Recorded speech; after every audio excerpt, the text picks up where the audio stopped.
Gender equality में एक मुल्क मुसलसल 10 साल से पहले नंबर पर आ रहा है। दूसरा मुल्क जीडीपी में टॉप रैंकिंग्स में नजर आता है।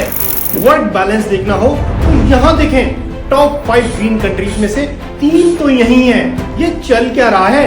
नॉर्डिक कंट्रीज में हैप्पीनेस का फॉर्मूला क्या है?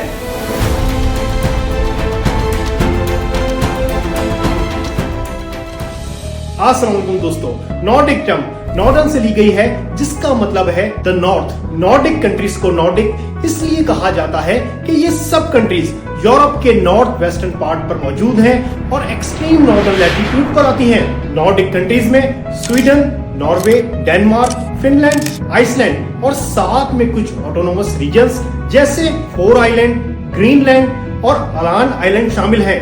दोस्तों, जबकि स्कैंडिनेवियन टर्म्स सिर्फ स्वीडन, नॉर्वे और डेनमार्क के लिए यूज होती है। इन सब कंट्रीज का हिस्टोरिकल बैकग्राउंड, लैंग्वेजेस और इवन के मौसम भी काफी सिमिलर हैं। 1952 में एक फॉर्मल पॉलिटिकल ग्रुप भी बनाया गया, जिसका काम इन मुल्कों के बीच कोऑपरेशन को बढ़ाना था, जिसे नॉर्डिक काउंसिल कहा जाता है। फिर जभी से इस रीजन को नॉर्डिक रीजन कहा जाने लगा। वर्ल्ड हैप्पीनेस रिपोर्ट 2024 में फिनलैंड मुसलसल 7वीं बार पहले नंबर पर आया है।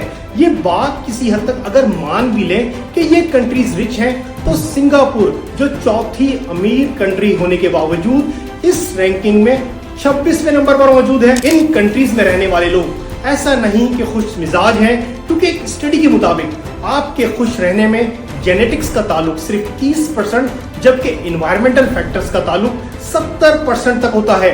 इन नॉर्डिक कंट्रीज ने अपने अपने मुल्कों में कुछ ऐसे सिस्टम्स या मॉडल डेवलप कर लिए हैं, जिसकी वजह से यहाँ के लोग ज्यादातर अपनी जिंदगियों से मुतमईन नजर आते हैं। चलिए जानते हैं एक एक कर इन पॉइंट्स को। Number 1, quality of government institution.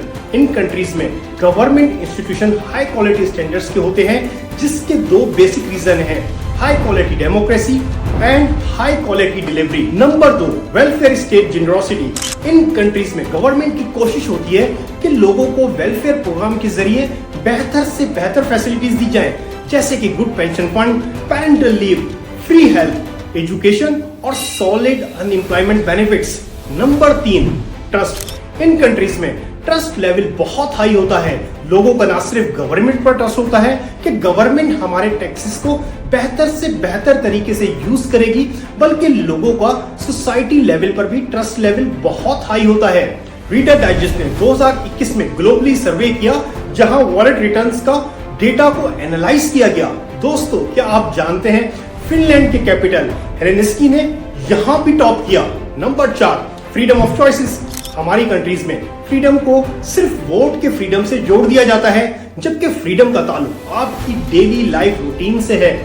Finland और नॉर्वे में आप अपनी मर्जी से काम करने की टाइमिंग डिसाइड कर सकते हैं, जिससे आपकी प्रोफेशनल और पर्सनल लाइफ बैलेंस रहती है। Number 5, income inequality. इन मुल्कों में इनकम इनइक्वालिटी काफी हद तक कम होती है। अगर आपकी इनकम कम है तो गवर्नमेंट मेक श्योर करती है कि आपको वेलफेयर प्रोग्राम के तहत ज्यादा से ज्यादा फैसिलिटीज दी जाए, ताकि आप अपनी जिंदगी में किसी परेशानी का शिकार ना हो। इन सब बातों के बावजूद ऐसा नहीं कि यहाँ सब कुछ अच्छा है। यहाँ भी कुछ इश्यूज हैं, जैसे कि यहाँ का वेदर बहुत कोल्ड रहता है।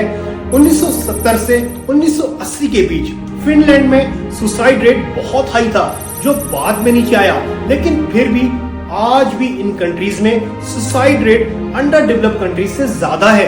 लेकिन अगर अंडर डेवलप्ड कंट्रीज कुछ सीखना चाहें तो नॉर्डिक रीजन से बहुत कुछ सीख सकती हैं।